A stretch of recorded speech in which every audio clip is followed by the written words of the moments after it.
Ketika kamu diam, pikiranmu justru makin berisik. Semakin kamu mencoba tenang, semakin otakmu memutar film yang sama berulang-ulang. Biasanya muncul saat malam, saat lampu kamar sudah mati, saat HP masih di tangan, dia dengan pria lain, dia tertawa tanpa kamu. Dia bahagia sementara kamu terjebak dalam sepi yang terasa seperti hukuman. Kamu menjalani no contact, tapi bukannya merasa lebih kuat, justru semakin cemas. Setiap hari seperti ujian mental. Takut dia menemukan orang baru. Takut kamu dilupakan. Takut diam ini justru jadi bumerang yang mengubur kesempatanmu sendiri. Dan kamu mulai bertanya dalam hati, aku benar sih ngelakuin ini atau aku malah lagi ngedorong dia makin jauh. Tapi ada satu realita pahit yang jarang dibicarakan. Rasa takutmu ini sebenarnya bukan tentang dia. Bukan tentang siapa yang akan menggantikannya. Bukan tentang apakah dia masih peduli atau tidak. Ini tentang satu hal, kehilangan kendali. Otak manusia membenci ketidakpastian. Dan saat kamu tidak tahu apa yang dia pikirkan, apa yang dia rasakan, dan apa yang akan dia lakukan, sistem emosimu masuk ke mode panik. Bukan karena kamu lemah, tapi karena otakmu memang bekerja seperti itu. Dan disinilah stokisme masuk. Stokisme bukan tentang berharap dia kembali, bukan tentang menunggu keajaiban, bukan tentang bermain strategi agar dia mengejar. Stokisme adalah tentang menguasai dirimu sendiri saat dunia terasa tidak bisa kamu kendalikan. Video ini bukan untuk menghiburmu, bukan untuk memberi harapan palsu, dan bukan untuk membuatmu merasa lebih baik sementara. Video ini dibuat untuk mengembalikan kendali mentalmu. Karena pria yang menguasai pikirannya tidak bisa dikalahkan oleh siapapun. Dan sekarang kita mulai dari satu kesalahan paling fatal yang dilakukan hampir semua pria saat menjalani no contact. Pastikan kamu subscribe, aktifkan notifikasi, dan tonton video ini sampai akhir. Karena bisa jadi ketakutan terbesarmu hari ini adalah pintu menuju versi dirimu yang paling kuat. Dan kita mulai sekarang. Poin 1. Kesalahan fatal pria saat menjalani no contact. Poin 1. Kesalahan fatal pria saat menjalani no contact. Kesalahan paling fatal dalam no contact bukanlah menghubunginya, bukan juga mengemis atau memohon. Kesalahan paling fatal adalah menjalani no contact dengan niat yang salah. Banyak pria tidak benar-benar sedang melepaskan. Mereka hanya sedang menahan diri. Di luar terlihat tenang, di dalam penuh perhitungan. Mereka berhenti chat tapi masih buka profilnya. Mereka tidak menyapa tapi masih menunggu notifikasi.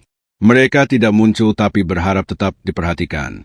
Inilah bentuk no contact yang paling melelahkan. Karena tubuhmu berhenti bergerak, tapi pikiranmu tidak pernah pergi. Secara psikologis ini disebut keterikatan tertunda. Hubungan sudah berhenti secara fisik, tapi masih hidup secara mental. Otakmu belum mencatat perpisahan sebagai akhir. Ia masih menyimpan harapan sebagai kemungkinan. Dan selama itu terjadi, sistem emosimu tidak akan pernah tenang. Dopamin masih menunggu momen. Kortisol masih siaga terhadap kehilangan. Sistem saraf masih berada dalam mode waspada. Akibatnya sederhana tapi menyiksa. Kamu jadi gelisah tanpa alasan jelas. Sulit fokus saat kerja, mudah tersulut emosi, cepat lelah secara mental. Bukan karena kamu lemah, tapi karena tubuhmu masih terjebak dalam pola keterikatan. Inilah mengapa banyak pria merasa no contact justru lebih menyakitkan. Bukan karena mereka diam, tapi karena mereka belum benar-benar pergi. No contact baru mulai bekerja saat otakmu menerima satu kenyataan bahwa hubungan itu sudah selesai. Bukan ditunda, bukan diistirahatkan, tapi selesai. Dan jarak itu bukan untuk menunggu perubahan darinya, melainkan untuk menyelamatkan kewarasanmu sendiri. Dan dari sinilah ketakutan itu mulai tumbuh. Poin 2. Mengapa otakmu terobsesi? Poin 2. Mengapa otakmu terobsesi dengan bayangan dia bersama pria lain? Ada satu hal yang perlu kamu pahami sejak awal.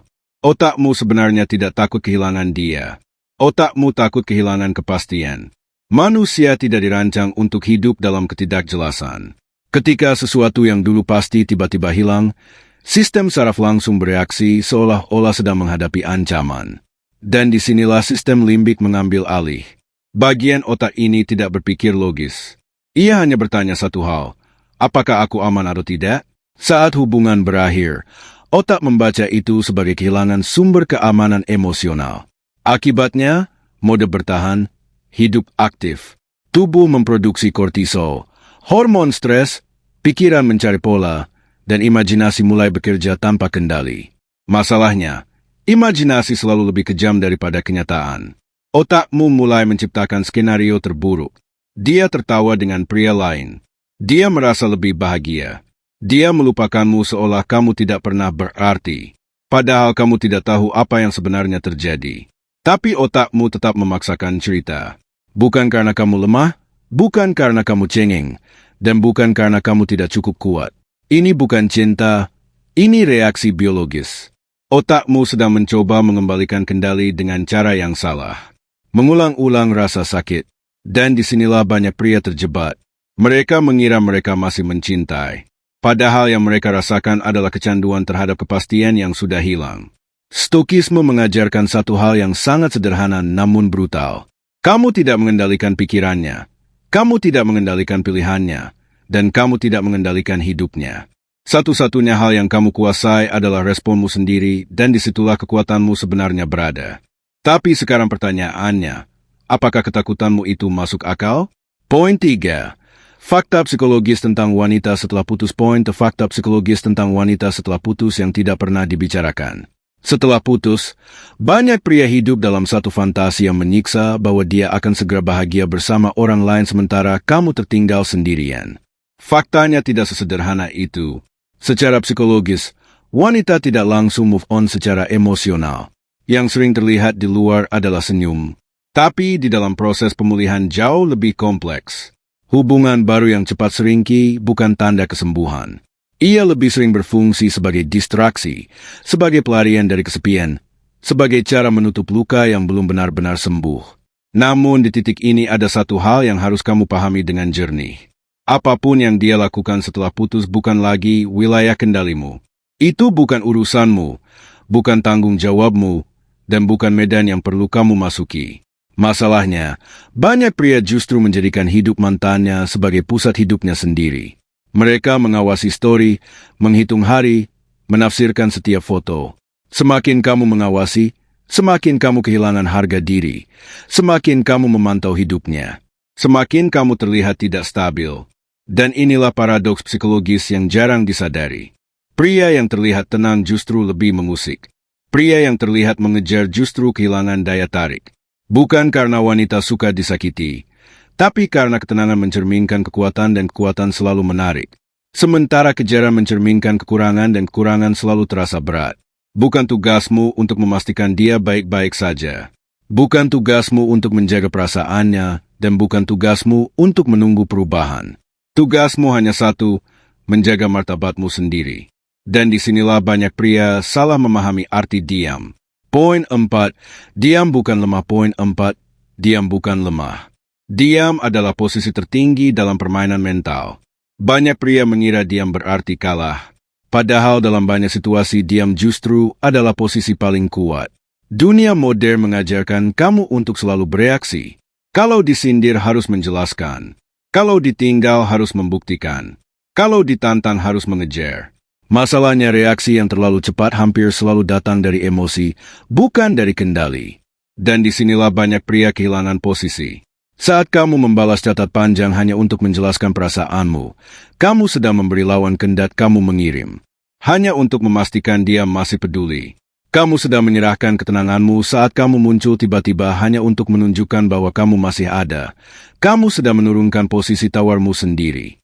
Stokisme mengajarkan prinsip yang jauh lebih efektif.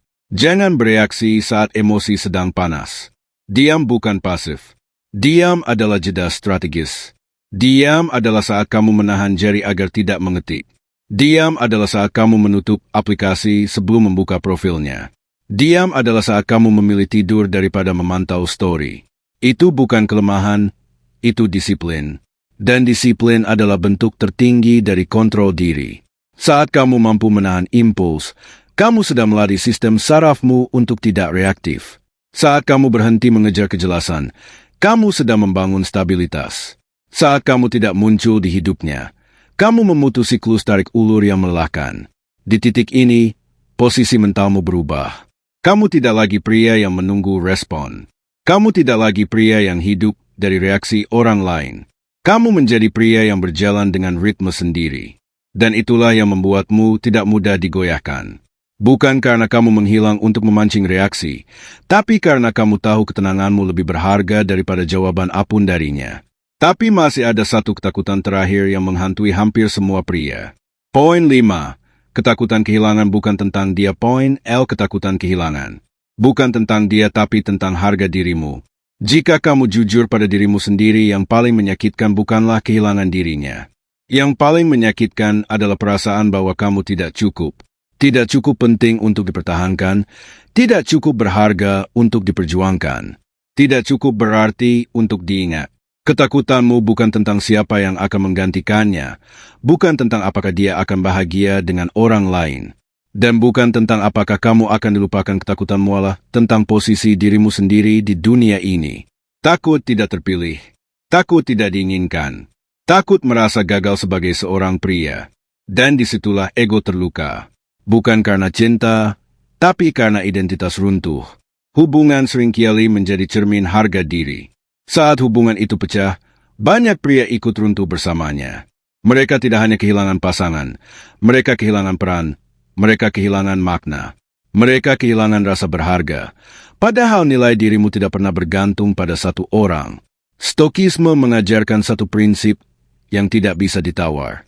Nilai dirimu tidak ditentukan oleh siapa yang pergi. Nilai dirimu ditentukan oleh siapa yang kamu bangun setelah dia pergi. Apakah kamu membiarkan dirimu hancur?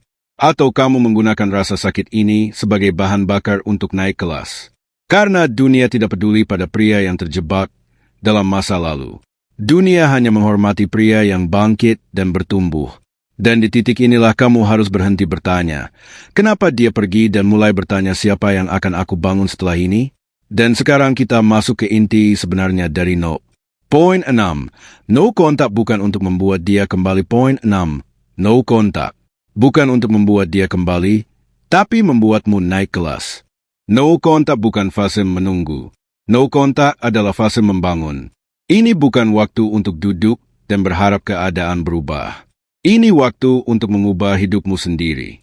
Saat kamu memutus kontak, kamu sedang menciptakan ruang, dan ruang itu harus kamu isi dengan hal yang nyata. Bangun pagi lebih awal, rapikan tubuhmu, latih fisikmu, perkuat fokusmu. Bukan untuk membuktikan apapun pada siapapun, tapi karena tubuh yang kuat menumbuhkan pikiran yang stabil. Atur kembali ritme hidupmu. Kerja dengan disiplin. Kurangi distraksi. Perbanyak progres. Bukan untuk terlihat sibuk, tapi untuk menciptakan arah. Pria tanpa arah akan selalu kembali ke masa lalu. Pria dengan misi bergerak ke depan, gunakan waktu sepi sebagai ruang latihan mental. Latih diri untuk tidak membuka profilnya. Latih diri untuk tidak membaca ulang chat lama. Latih diri untuk tidak mencari kejelasan dari orang yang sudah memilih pergi. Setiap kali kamu menahan diri, kamu sedang membangun ketahanan. Setiap hari tanpa menghubunginya, kamu sedang memperkuat kendali diri. Dan dari situlah perubahan dimulai.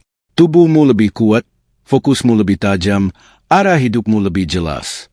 Kamu tidak lagi hidup dari reaksi, kamu hidup dari progres. Inilah fase di mana banyak pria gagal karena mereka mengira diam sudah cukup. Padahal diam tanpa pembangunan hanya menciptakan kehampaan. No bukan membuatmu lemah. Konteks menempa mentalmu. Ia mengajarkanmu hidup dengan disiplin. Ia memaksamu berdiri tanpa sandaran. Ia mendorongmu untuk bangkit dan bertumbuh. Dan pria yang sedang berkembang selalu lebih berbahaya daripada pria yang sibuk mengejar. Dan sekarang pertanyaannya bukan lagi tentang dia. Poin 7. Jika dia dapat orang baru, inilah cara pria stoik bereaksi. Poin 2. Jika dia dapat orang baru, inilah cara pria stoik bereaksi. Sekarang kita hadapi skenario terburuk secara langsung. Bukan menghindar, bukan menutup mata, bukan menghibur diri dengan harapan palsu. Kita hadapi dengan kepala tegak. Bayangkan satu hari kamu benar-benar tahu dia sudah bersama pria lain. Bukan rumor, bukan asumsi, tapi kenyataan. Dan di titik inilah banyak pria runtuh. Mereka merasa kalah, mereka merasa digantikan. Mereka merasa tidak cukup. Padahal kenyataannya jauh lebih sederhana. Jika dia punya orang baru, itu bukan kegagalanmu. Itu bukan bukti bahwa kamu tidak layak. Itu bukan tanda bahwa kamu kalah sebagai pria. Itu adalah bagian dari perjalanan hidup. Bagian dari perubahan, bagian dari kenyataan bahwa tidak semua orang ditakdirkan berjalan sampai akhir bersama. Pria stoik memahami ini dengan jernih. Dia tidak mengemis, dia tidak membenci, dan dia tidak membandingkan dirinya dengan pria lain. Karena dia tahu membandingkan diri adalah tanda kehilangan arah. Pria ST tidak bertanya kenapa dia memilih, dia bukan aku. Dia bertanya, siapa aku sekarang dan kemana aku melangkah? Dia mengerti satu hukum kehidupan yang tidak bisa ditawar. Apa yang pergi memang harus pergi dan apa yang bertahan memang pantas dipertahankan. Harga dirimu tidak runtuh hanya karena satu wanita memilih jalan lain. Nilaimu tidak hancur hanya karena satu cerita berakhir. Justru di titik inilah kelahiran versimu yang lebih kuat dimulai. Versi yang tidak lagi hidup dari validasi. Versi yang tidak lagi menggantungkan harga diri pada siapapun. Versi yang berdiri di atas kakinya sendiri. Karena pria sejati tidak diukur dari siapa yang memilihnya, tapi dari siapa yang dia bangun saat hidup mengujinya. Dan jika hari ini dia memilih pergi, biarkan dia pergi karena kamu sedang berjalan menuju sesuatu yang jauh lebih besar. Penutup sebagai penutup, pada akhirnya ada satu hal yang harus kamu pahami dengan jernih. Kamu tidak kehilangan dia. Kamu sedang menemukan dirimu. Dunia tidak runtuh karena satu perpisahan. Tapi banyak pria runtuh karena kehilangan arah. Stokisme tidak membuatmu kebal terhadap rasa sakit. Stokisme mengajarkanmu untuk tidak diperbut oleh rasa sakit. Karena rasa sakit bukan musuhmu. Ia adalah guru yang datang untuk menempuh. Ia adalah ujian ketika hidup mengujinya. Dan ia adalah pintu menuju versi dirimu yang paling kuat. Saat kamu memilih untuk tidak hancur, saat kamu memilih untuk berdiri kembali, disitulah kelahiran versi dirimu yang lebih kuat dimulai. Kamu menjadi lebih tenang, lebih fokus, lebih berkelas. Kamu tidak lagi hidup dari validasi. Kamu tidak lagi bergantung pada siapa yang datang atau pergi. Siapapun yang memilih pergi tidak lagi menentukan siapa dirimu. Dan siapapun yang bertahan di hidupmu harus level dengan pria yang telah bangkit dan bertumbuh. Jika video ini memberi sudut pandang baru untukmu, pastikan kamu subscribe dan aktifkan notifikasi agar kamu tidak tertinggal. Video berikutnya tentang mental baja, disiplin diri, dan kekuatan stoik. Terima kasih sudah menonton sampai akhir. Ingat satu hal, pria yang menguasai dirinya tidak bisa dikalahkan oleh siapapun. Ya,